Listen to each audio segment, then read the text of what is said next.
supporter plus longtemps. C'est pourquoi je les dépose à tes pieds. Prends-les s'il te plaît, Seigneur. Jésus, nous t'appelons. Jésus, oh Jésus, viens nous aider. Shalom, peuple de Dieu.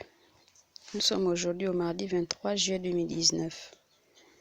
Ce matin, pendant que j'installais le linge, dans une vision, le Seigneur est en train de me montrer le diable sous une forme animale en fait. Il s'était tenu debout devant une multitude de démons. Il était en train de tenir une réunion. Et le but de cette réunion, elle consistait en fait à chercher comment contrefaire le sang du Seigneur Jésus-Christ de Nazareth. Et il y avait une multitude de scientifiques de toutes les branches réunies qui faisaient des expériences avec des liquides étranges. Donc, Satan était là avec ces scientifiques-là et bon nombre de ses adeptes. Il était en train de chercher comment contrefaire le sang du Seigneur Jésus-Christ de Nazareth. Parce qu'il se trouve qu'il a déjà réussi à contrefaire Christ. On voit qu'il y a Christ et il y a l'Antichrist. Il a déjà parvenu à contrefaire. Dans certaines assemblées, on dit qu'il y a certaines manifestations, on dit qu'on attribue ça au Saint-Esprit. Parfois, ce n'est pas le cas. Il a pu contrefaire plusieurs choses saintes.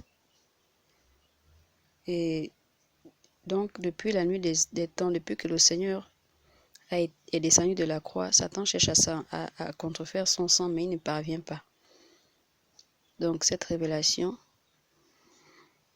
dans cette révélation, le Seigneur voulait attirer notre attention là-dessus. Donc, pendant que j'étais en train de regarder, j'ai vu qu'il y avait plusieurs types de liquides qui étaient disposés là. Et automatiquement, le Seigneur m'a projeté là-bas. Je me suis retrouvée donc dans le fief de Satan pendant qu'il était en train de tenir cette réunion-là.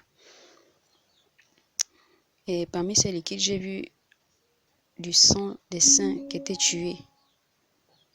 Du sang des saints, donc les chrétiens quoi. Il y avait du sang des chrétiens, il y avait du sang des vierges qui étaient tuées. Il y avait du sang des bébés des chrétiens qui étaient tués. Il y avait du sang des enfants de 0 à 5 ans qui étaient tués, des enfants de chrétiens spécialement. Et il se trouve qu'ils ont disposé une vaste salle qui peut prendre plusieurs quartiers. Cette salle-là, c'était comme une salle, hein, je peux dire. C'était au séjour des morts, dans une partie du séjour des morts. Il faisait très sombre et j'étais là-dedans en train d'observer. Dans cette salle en question, il y avait plusieurs étagères. Donc, la première étagère qui était en bas, c'était le sang des enfants de 0 ans. Celle qui suivait, les enfants d'1 an. La troisième étagère, c'était les enfants de 2 ans. Quatrième, c'était les enfants de 3 ans, ainsi de suite, jusqu'aux enfants de 5 ans. Donc, les étagères étaient disposées de cette façon-là. Et c'était vraiment très, très, très vaste, cette salle. Et j'étais là, j'observais. Et le sang était disposé dans des bocaux. Ensuite, ils ont classé tous ces différents bocaux-là, comme je vous le disais au préalable, sur des différentes étagères. Selon l'âge, selon les âges des enfants et selon le type des chrétiens aussi. Après, j'ai entendu Satan rugir de colère. Et pendant qu'il rugissait de colère, il disait qu'il doit bien avoir un moyen de trouver la contrefaçon du sang de cet homme. Ces enfants sont à son image. Pourquoi nous ne parvenons donc pas à soutirer la puissance de son sang dans le sang de ses enfants? Et pendant que je l'observais, qu'il était en train de dire ça, il y a un ange qui est apparu à ma droite. Il m'a dit, sais-tu pourquoi Satan ne trouve pas de puissance dans le sang de ses saints? J'ai répondu non. Il m'a dit, regarde. Et c'est comme ça qu'il a désigné droit devant nous. Il y a eu un écran qui est apparu. Sur cet écran, je pouvais voir le mode de vie d'une jeune fille vierge. Elle était vêtue d'une longue robe, une longue jupe ample, d'une belle chemise courte aux manches et d'un foulard. Elle était assise sur son lit, donc le foulard, elle était attachée de sa tête avec ce foulard-là. Elle était d'abord assise sur son lit, en train de lire la Bible. Ensuite, elle s'est mise à genoux elle a posé ses coudes sur son lit à genoux et elle s'est mise à prier. Pendant qu'elle priait, j'ai vu une multitude d'anges sont descendus dans sa chambre. Et il y avait une forte lumière qui illuminait toute sa chambre. Elle priait sans même se douter de ce qui se passait spirituellement. Après, les choses ont pris d'autres tournures en fait. On m'a montré maintenant cette même jeune fille-là étant devenue femme. Elle s'est mariée, elle a eu des enfants. Et est devenue femme, elle persévérait toujours dans la présence du Seigneur. Et c'est alors que lorsque le Seigneur l'a rappelée à la maison, donc physiquement morte ici sur terre, elle a été emportée par une courte maladie. Et au jour de son enterrement, lorsque le corps a été enterré, étant donné qu'elle est morte d'une courte maladie, Satan est venu avec ses hauts dignitaires pour recueillir son sang, avec l'espoir qu'il pourra peut-être faire quelque chose avec ce sang, pour soutirer la puissance du sang de Jésus-Christ de Nazareth.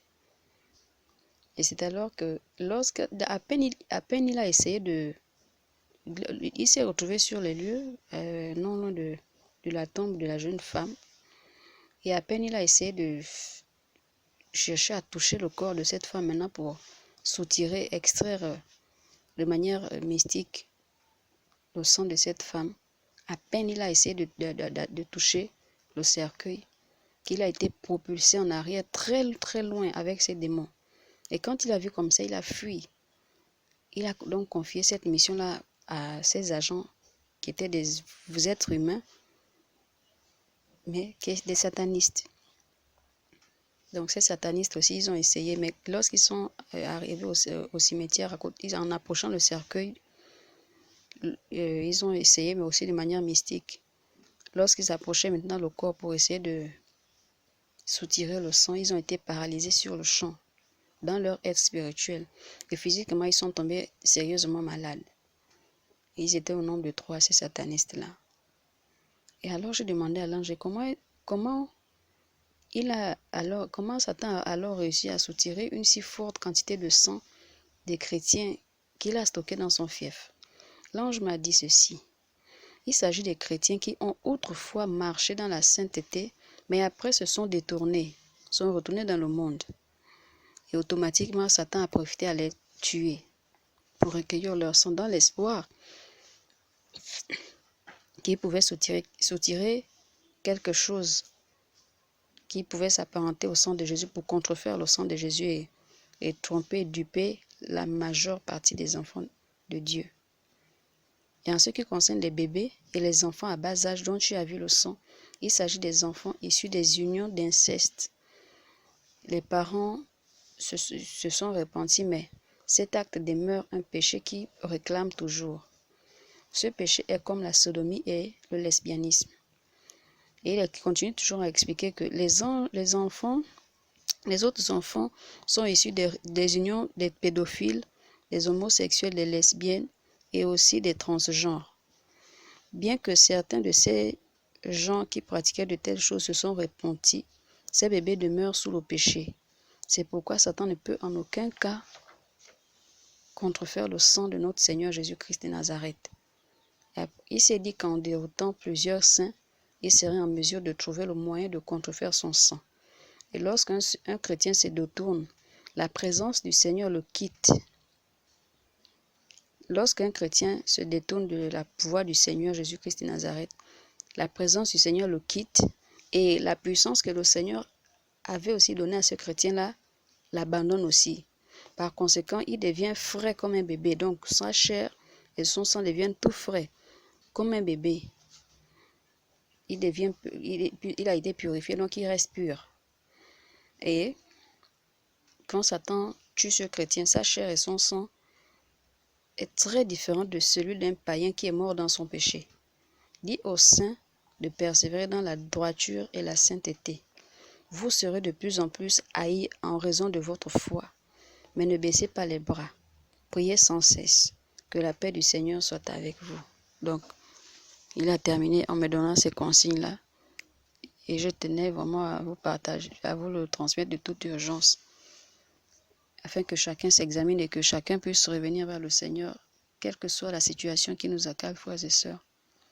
ce qu'il nous faut. Nous avons l'arme redoutable, c'est la prière. La prière, la vie de sainteté, la méditation de la parole. Restons toujours proches du Seigneur, afin que nous ne puissions pas être emportés par tout ce qui se passe actuellement, car Satan a tellement de pièges, frères et sœurs. Mais restons proches du Saint-Esprit afin qu'on ne puisse pas se laisser berner. Je vous salue dans le nom du Seigneur Jésus-Christ de Nazareth. Paix et grâce.